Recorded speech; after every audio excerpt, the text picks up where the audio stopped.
I was 18 years old when I got married. I belonged to a very conservative family, a Baloch family, where good daughters never say no to their parents. My father wanted me to get married, and all I said was, if that makes you happy, I'll say yes. And of course, it was never a happy marriage. Just about after 2 years of getting married, about 9 years ago, I met a car accident. Somehow my husband fell asleep and the car fell in the ditch. He managed to jump out, saved himself. I'm happy for him. But I stayed inside the car and I sustained a lot of injuries. The list is a bit long. Don't get scared. I'm perfectly fine now. Radius ulna of my right arm were fractured. The wrist was fractured. Shoulder bone and collarbone were fractured. My whole rib cage got fractured. And because of the rib cage injury, lungs and liver were badly injured. I couldn't breathe. I lost urine and bowel control. That's why I have to wear the bag wherever I go. But that injury that changed me and my life completely as a person, and my perception towards living my life, was the spine injury. 3 vertebrae of my backbone were completely crushed, and I got paralyzed for the rest of my life. So this accident took place in a far-flung area in the outskirts of a very small province, Balochistan, where there was no first aid, no hospital, no ambulance. I was in the middle of nowhere in that toppled car. Many people came to rescue. They gave me CPR. They dragged me out of the car. And while they were dragging me out, I got the complete transection of my spinal cord. I finally ended up in a hospital where I stayed for 2.5 months. I underwent multiple surgeries. Doctors have put a lot of titanium in my arm. There's a lot of titanium at my back to fix my back. That's why people in Pakistan call me the Iron Lady of Pakistan.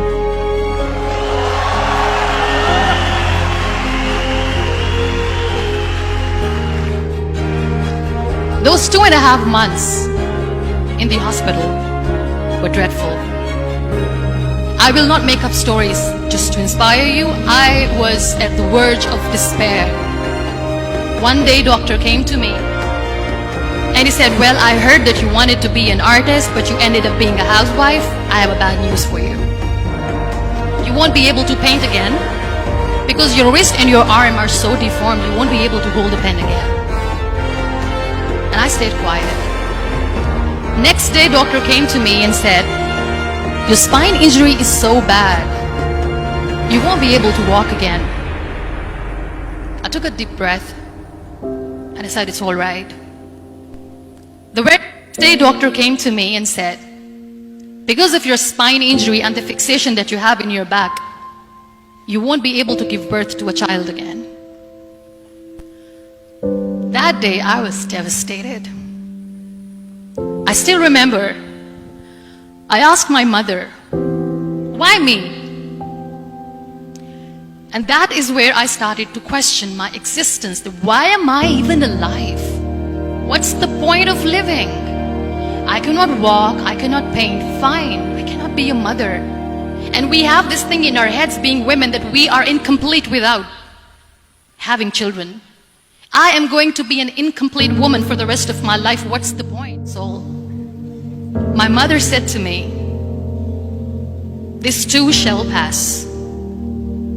God has a greater plan for you. I don't know what it is, but He surely has.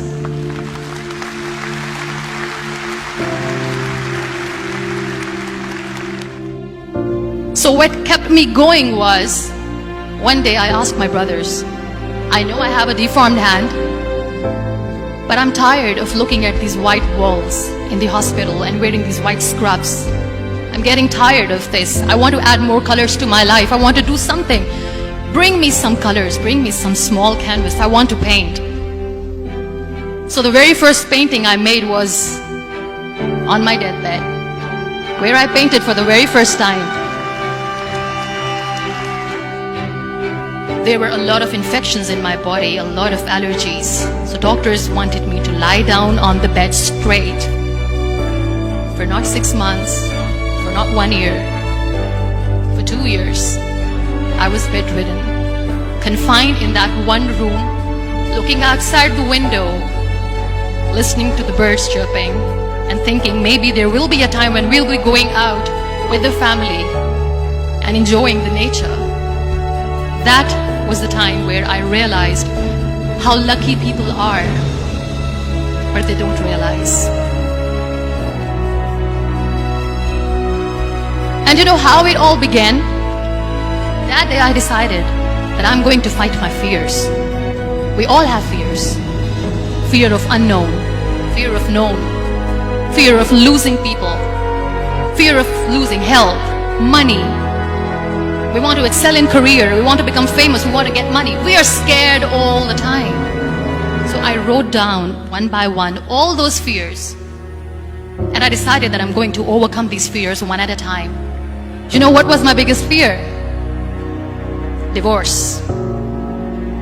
At work. But the day I decided that this is nothing but my fear, I liberated myself by setting him free. And I made myself emotionally so strong that the day I got the news that he's getting married, I sent him a text that I'm so happy for you and I wish you all the best. And he knows that I pray for him today.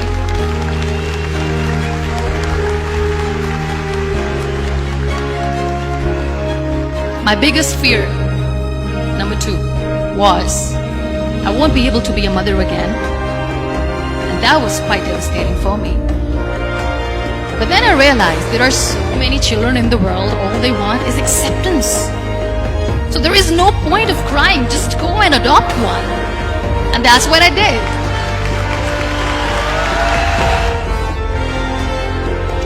So when you accept yourself the way you are, the world recognizes you.